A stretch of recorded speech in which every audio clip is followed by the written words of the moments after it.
We often judge a country by how safe it looks. Quiet streets, polite people, order everywhere. But some of the strictest laws in the world weren't made for show. They were made because something went seriously wrong. From phones that are forced to make noise, to rules that control how people behave in public, these laws exist for one reason: to stop problems most people never talk about. Today, we're looking at places that seem safe on the surface, but the rules they created tell a very different story. Stay till the end, because some of these laws exist for reasons that are genuinely unsettling. Iceland's small society problem. Iceland is often ranked as one of the safest and most peaceful countries in the world. With a population smaller than many cities, people grow up surrounded by familiar faces. But that closeness created an unexpected problem.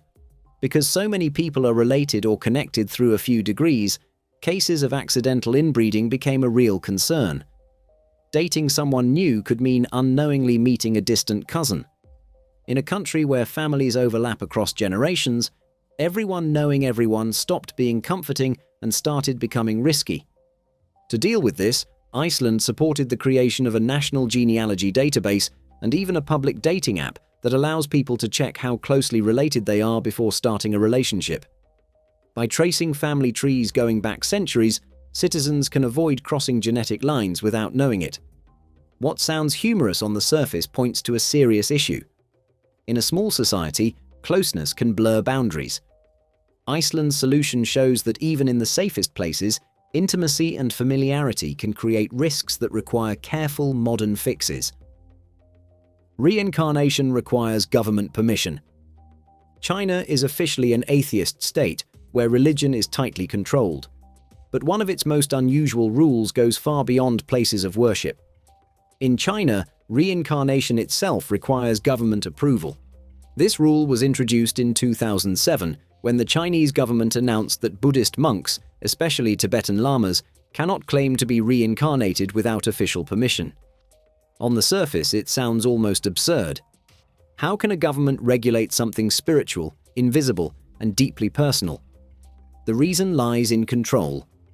In Tibetan Buddhism, reincarnation is not just a belief, it's a system of leadership.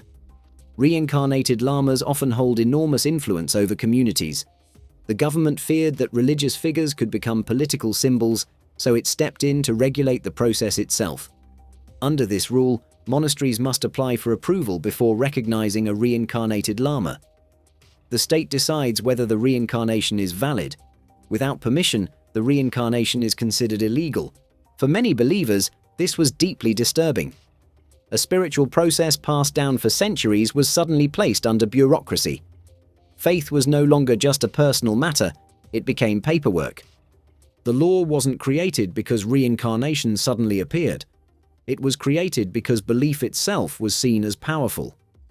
In China, even the idea of being reborn is something the state wants to oversee.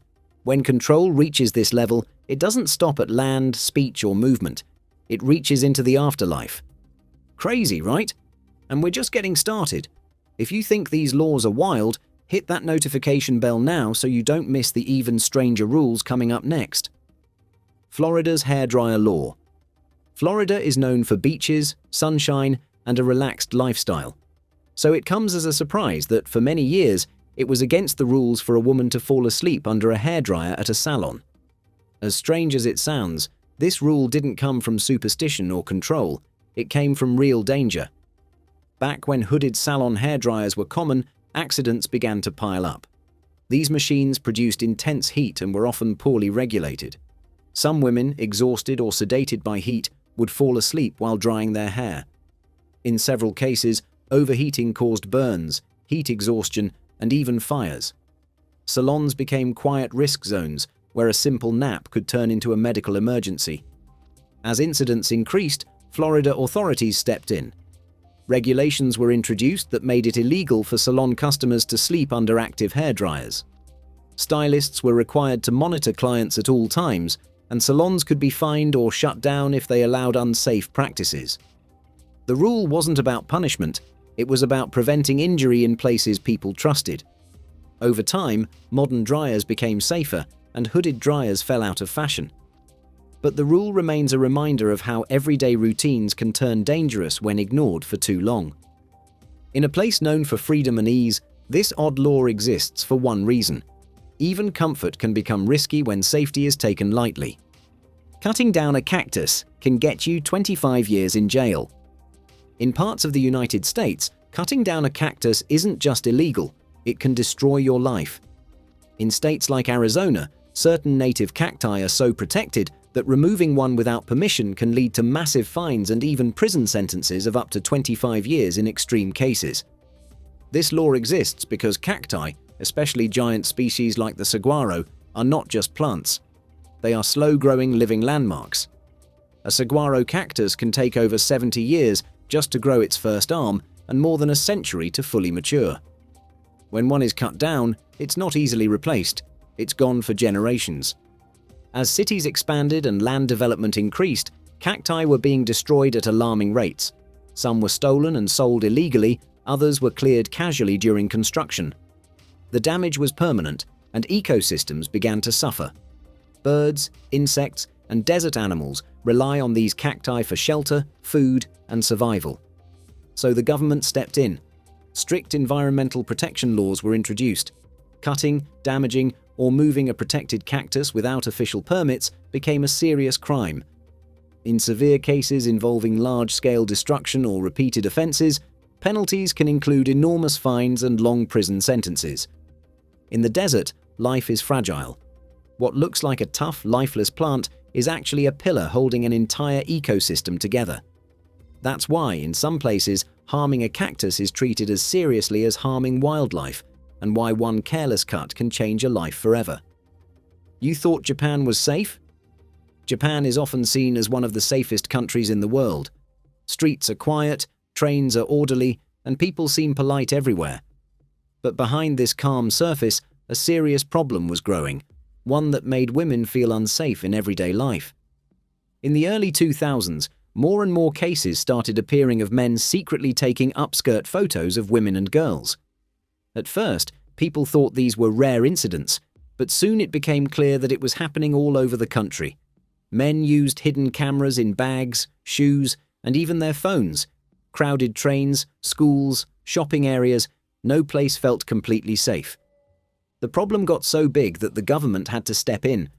They introduced a law that made all smartphones play a loud shutter sound whenever a photo is taken, even if the phone is on silent. Later, the law was updated so even screenshots can make a noise. The idea is simple. If the phone makes a sound, the person being photographed knows immediately and can protect themselves. This law isn't about technology, it's about protecting women from being photographed without their consent. In a country that seems calm and safe, this law was a reminder that danger can hide in silence, and sometimes a little noise is what keeps people safe. Women-only train cars in India.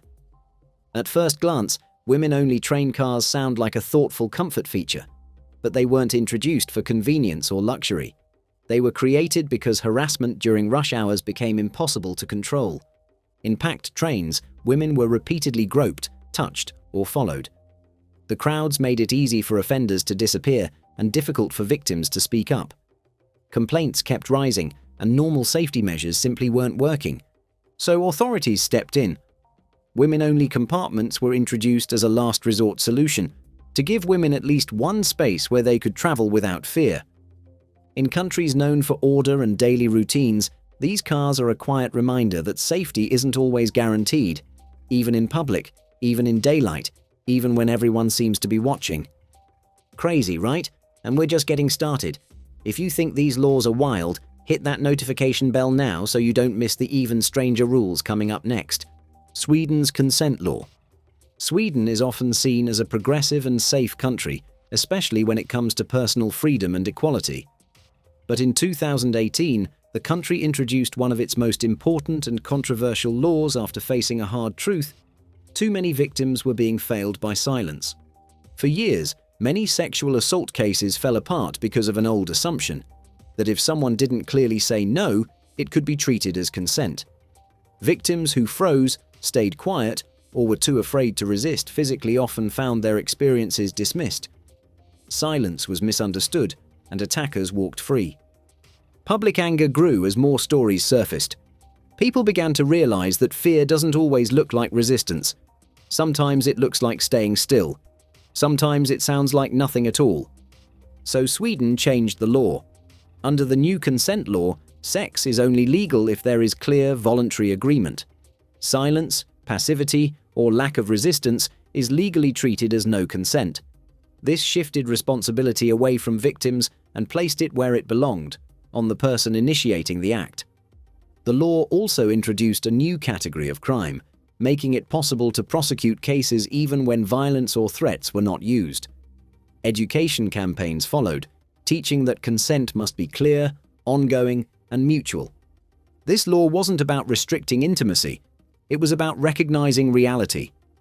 In a country focused on fairness, Sweden made one thing clear: silence should never be mistaken for permission. China's face scanning schools. In some parts of China, classrooms began using facial recognition cameras to monitor students instead of relying only on teachers. These systems track faces, eye movement, and expressions to measure attention and behavior during lessons. Officials said the goal was to improve discipline and learning. Schools claimed the technology would help teachers understand students better and keep classrooms focused. But students soon reported feeling uncomfortable. Many said they were afraid to move, stretch, or even look away, worried the system would mark them as distracted. Public concern grew when videos of these classrooms appeared online. Questions were raised about data storage, privacy, and the mental impact of constant surveillance on children. After criticism, authorities introduced restrictions and guidelines, and some schools removed the technology. What started as an education tool became a reminder that when monitoring replaces trust, learning can quietly suffer. Japan's waist measurement law. Japan is known for its long life expectancy and healthy lifestyle. But in the early 2000s, a new concern began to grow quietly: lifestyle-related diseases. As diets changed and desk jobs increased, obesity rates started rising, especially among middle-aged adults. Health experts warned that this could overwhelm the healthcare system in the future. In response, the government introduced the Metabo law. Under this rule, citizens aged 45 to 74 must have their waistlines measured every year during mandatory health checkups. The goal is to identify metabolic syndrome, a condition linked to heart disease, diabetes, and stroke. If someone exceeds the recommended waist size, they aren't fined or punished. Instead, they are enrolled in counseling programs focused on diet, exercise, and lifestyle changes. Employers and local governments are also held accountable if obesity rates rise. What seems intrusive to outsiders is seen as prevention in Japan. The law reflects a belief that public health is a shared responsibility, even if it means measuring something as personal as your waist. No toilet flushing. After 10 p.m., Switzerland is famous for being clean, calm, and extremely well organized. It's often ranked as one of the most peaceful places to live. But in some apartment buildings, something as basic as flushing a toilet late at night can actually cause problems. This rule doesn't come from a strange obsession. It comes from Switzerland's deep culture of quiet hours, known as Ruhezeit. After 10 p.m., noise is taken very seriously. Not just loud music or parties, but everyday sounds too.